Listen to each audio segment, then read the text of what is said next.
नमस्कार, मैं सुयश। छत्तीसगढ़, मध्य प्रदेश और राजस्थान तीनों को अपने अपने नए मुख्यमंत्री मिल गए।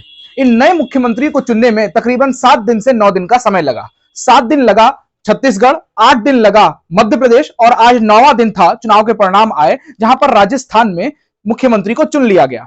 प्रधानमंत्री नरेंद्र मोदी इन 3 नए चेहरों को चुनने के बाद सोच रहे होंगे, कहीं से भी लाएंगे, सड़क से उठाकर स्टार बना दूंगा मैं। सड़क जोक सपाट। प्रधानमंत्री नरेंद्र मोदी ने इन 3 नए चेहरों को जो चुना है वो 2024 को केंद्र में रख करके चुना है। जिस तरीके से प्रधानमंत्री नरेंद्र मोदी के ऊपर कांग्रेस पार्टी लगातार हमला करती रहती है, खासकर राहुल गांधी लगातार हमला करते रहते हैं कि बताइए आपके अधिकारी गण में कितने ओबीसी हैं। बार बार कास्ट सर्वे को लेकर के उनसे सवाल किया जाता है, लेकिन प्रधानमंत्री नरेंद्र मोदी शांत नजर आते हैं। मैंने कुछ आंकड़े लिखे हुए हैं, हालांकि मैं टेलीप्रॉम्प्टर देख करके नहीं पढ़ता हूं और ना ही मेरे पास उतने संसाधन हैं कि स्क्रिप्ट लिख करके उसको पढ़ लूं, लेकिन फिर भी मैं आप सबके सामने कुछ ऐसे आंकड़े रख रहा हूं जो बताते हैं कि आने वाले समय में किस तरीके से प्रधानमंत्री नरेंद्र मोदी ने दूरदृष्टि रख करके अपने इन निर्णयों को लिया है कि ऐसे ऐसे इस राज्य में मुख्यमंत्री बनाए जाएंगे। सबसे पहले छत्तीसगढ़ की बात कर लेते हैं। छत्तीसगढ़ में कमान सौंपी गई है विष्णुदेव साय को। विष्णुदेव साय एक ट्राइबल लीडर हैं, आदिवासी लीडर हैं, और इनको इसलिए चुना गया है, जो कोई नाम तक नहीं जान रहा था इनका, अचानक से ये निकल करके सामने आते हैं और इनको मुख्यमंत्री के रूप में चुना जाता है। एक बात और, आपको यह लग रहा होगा कि विधायक दल की बैठक हुई, उसके बाद पर्यवेक्षक पहुंचे, उसके बाद उन्होंने विधायकों से बात की, इन सबको लेने के बाद पर्यवेक्षक ने एक नाम का फैसला किया और उसके बाद विधायक निकल के सामने आया और विधायक दल का नेता चुना गया और वही मुख्यमंत्री पद का चेहरा होगा। तो ऐसा बिल्कुल नहीं है। ये तीनों राज्य में जो मुख्यमंत्री चुने गए हैं ये सीधे सीधे ऊपर से चुने गए हैं और ऊपर से भी केवल एक व्यक्ति के द्वारा चुने गए हैं, जिनका नाम है प्रधानमंत्री श्री नरेंद्र दामोदर दास मोदी, जो वर्तमान समय में देश के प्रधानमंत्री हैं। और भारतीय जनता पार्टी उन्हीं के चेहरे पर चुनाव लड़ती है, उन्हीं के चेहरे पर उनको जीत मिलती है। इन तीनों राज्यों में भी भारतीय जनता पार्टी को जो बहुमत मिला है वो प्रधानमंत्री नरेंद्र मोदी के चेहरे का ही करिश्मा है। आपको मैं बता दूं कि राजस्थान में जब प्रधानमंत्री नरेंद्र मोदी प्रचार कर रहे थे तो उन्होंने कहा था कि मेरे अंतर मन की आत्मा यह कह रही है कि आने वाले समय में अब कभी भी अशोक गहलोत की सरकार नहीं आएगी। हुआ भी ऐसे ही, लोगों ने प्रधानमंत्री नरेंद्र मोदी के चेहरे को देख करके वोट दिया और आजकल तो नया चला है मोदी की गारंटी वाली गाड़ी, तो मोदी के गारंटी को केंद्र में रख करके वोट दिया गया है। छत्तीसगढ़ में 30% के लगभग ट्राइबल लोग हैं, जिसमें से 29 सीटें ट्राइबल लीडर्स के लिए, यानी कि आदिवासी जो लोग हैं, जो नेता हैं, उनके लिए रिजर्व रखा गया है। अब एक विष्णुदेव सहाय से सन 2024 में होने वाले छत्तीसगढ़ में जितनी भी लोकसभा सीटें हैं उन सबको केंद्रित किया जाएगा, उन सबको मथा जाएगा, ताकि ज्यादा से ज्यादा छत्तीसगढ़ में भारतीय जनता पार्टी अपने पांव मजबूत कर सके और साथ ही साथ ज्यादा से ज्यादा लोकसभा की सीटों को निकाल सके। वैसे ही मध्य प्रदेश में है। मध्य प्रदेश में ओबीसी नेता थे शिवराज सिंह चौहान।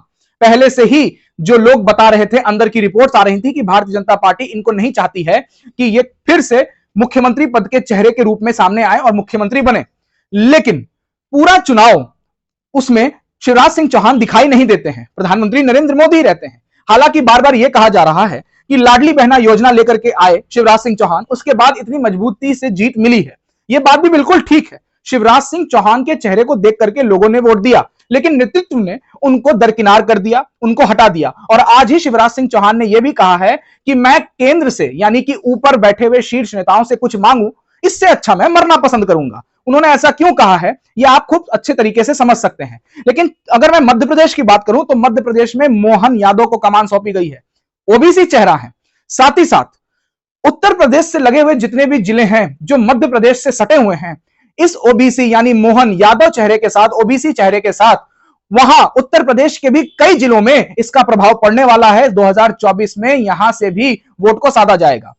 ओबीसी चेहरा है, राहुल गांधी को यह एक जवाब के रूप में दिया गया है। अब प्रधानमंत्री नरेंद्र मोदी जब भी कोई रैली करेंगे उसमें कहते हुए ये हमेशा नजर आएंगे कि देखिए हमने किस तरीके से हर जाति व्यवस्था का ख्याल रखा और हर जाति के लोगों को हमने आगे किया, और खासकर नए चेहरों को आगे किया, जो कोई नाम नहीं भी जान रहा था, जिसकी उम्मीद भी नहीं लगाई गई थी, वो भी सामने आकर के मुख्यमंत्री बन सकता है। हुआ भी ऐसे ही, चुना भी गया नए लोगों के। अगर मैं भारतीय जनता पार्टी के पास ओबीसी वोट की बात करूं तो 56% वोट भारतीय जनता पार्टी के खेमे में जाता है और वहीं पर केवल 32% वोट कांग्रेस के खेमे में ओबीसी समाज का जाता है। ओबीसी की आवाज तो कांग्रेस उठा रही है, लेकिन उतनी मजबूती से नहीं उठा पा रही है। कास्ट सर्वे की बात तो कर रही है, लेकिन कास्ट सर्वे का ये जो दांव है वो सफल होते नहीं दिख रहा है। साथ ही साथ प्रधानमंत्री नरेंद्र मोदी के ऊपर भी राहुल गांधी हमला करते हैं और ये कहते हैं कि प्रधानमंत्री नरेंद्र मोदी जगह जगह जाकर के अपने आप को ओबीसी का बेटा कहते हैं। ऐसा सब कुछ राहुल गांधी कहते हुए नजर आते हैं। लेकिन प्रधानमंत्री की एक खासियत है, वो शांत रहते हैं, धैर्यता रखते हैं और वक्त और समय आने पर ही अपना जवाब देते हैं। इन जो तीनों मुख्यमंत्रियों को चुना गया है, ये राहुल गांधी के द्वारा पूछे गए जवाब का प्रधानमंत्री द्वारा दिया गया सवाल है। अब इस सवाल को अगर कांग्रेस ना समझ सके और इसमें से जवाब ना निकाल सके, या जवाब में से सवाल या सवाल में से जवाब ना निकाल सके, क्योंकि पॉलिटिक्स एक मैथमेटिक्स की तरह बड़ा उलझा हुआ खेल होता है, तो फिर यह कांग्रेस की गलती होगी। वैसे ही आपको लेकर के मैं चल रहा हूं आज राजस्थान। कोई नहीं जानता था कि भजन लाल शर्मा को चुना जाएगा, कोई नाम तक नहीं जान रहा था। वसुंधरा राजे बार बार प्रेशर बना रही थी और यह कह रही थी कि उनके साथ हैं, 1 साल के लिए उनको दिया जाना चाहिए, 1 साल के बाद वो हट जाएंगी। तमाम सूत्रों के हवाले से खबर आ रही थी। लेकिन इन सबको किनारे करते हुए फिर बीच में नाम आया बालकनाथ का। यह कहा गया कि मुख्यमंत्री उत्तर प्रदेश के तर्ज पर चुना जाएगा। उत्तर प्रदेश के तर्ज पर तो तीनों राज्यों में चुना गया है, यानी कि 1 मुख्यमंत्री, 2 डेप्यूटी चीफ मिनिस्टर। लेकिन राजस्थान एक बहुत बड़ा राज्य है, देश का सबसे बड़ा राज्य है, और उस राज्य की बागडोर केवल एक बार, पहली बार जो विधायकी लड़ते हैं, पहली बार जीतते हैं, उसके हाथ में मुख्यमंत्री पद का चेहरा दे दिया गया, मुख्यमंत्री पद की कमान सौंप दी गई। अब वो राजस्थान को किस तरीके से चलाएंगे आने वाले समय में बताएगा। लेकिन आपको मैं बता दूं, राजस्थान में केवल 7 से 8% वोट ही ब्राह्मण समाज का है, क्योंकि ये ब्राह्मण समाज के मुख्यमंत्री बने हैं। और उसके बाद अगर मैं हिंदुओं की बात करूं तो तकरीबन 90% हिंदू वहां पर हैं। और वैसे ही एससी की कीमत की बात करूं तो मैं 18% वहां पर एससी हैं, 13% वहां पर एसटी हैं, और जाट समुदाय 12% है, 9% की तरफ गुज्जर और जाट है। इन सभी को केंद्र में रखते हुए यह सब मुख्यमंत्रियों का चुनाव हुआ है। ये तीनों मुख्यमंत्री हिंदी हार्टलैंड में प्रधानमंत्री नरेंद्र मोदी के दांव को 2024 के लिए मजबूत कर रहे हैं। 2024 का चुनाव, एक तरफ इंडिया ने गठबंधन बनाया है, विपक्ष होना चाहिए, विपक्ष की आवाज होनी चाहिए। वो जो कुछ भी कहते हैं, इंडिया गठबंधन का कोई भी नेता कहना है, जो भी कहता है, उनकी बात को तवज्जो दी जानी चाहिए, सुना जाना चाहिए। आप भी सुनिए, मैं संवाद के इस मंच पर भी सुनाऊंगा। लेकिन क्या उतनी मजबूती से प्रधानमंत्री नरेंद्र मोदी का सामना इंडिया गठबंधन कर भी पाएगा? ये एक प्रश्न है। इंडिया गठबंधन के नेताओं को सोचना चाहिए। पहले तो वे अंतर विरोधों में घिरे हुए हैं, दूसरा कोई चेहरा नहीं है, क्योंकि भारत देश की राजनीति 2014 के बाद से धीरे धीरे करके केंद्रित एक चेहरे पर हो गई, जिसका नाम प्रधानमंत्री नरेंद्र मोदी है। नरेंद्र मोदी का ही चेहरा काम आता है, नरेंद्र मोदी ही चेहरा चुनाव लड़ने के लिए जाता है। जब जनता के बीच में नेता कोई भी जाता है तो जनता हमेशा यही पूछती है, इफ मोदी नहीं तो हु। हालांकि यह सवाल ही गलत है, इफ मोदी नहीं तो हु ऐसा होना ही नहीं चाहिए, क्योंकि लोकतंत्र में हर जिले में से आप अपना प्रतिनिधि यानी सांसद चुनते हैं, वैसे ही जैसे कि आप अपने एरिया से विधायक चुनते हैं।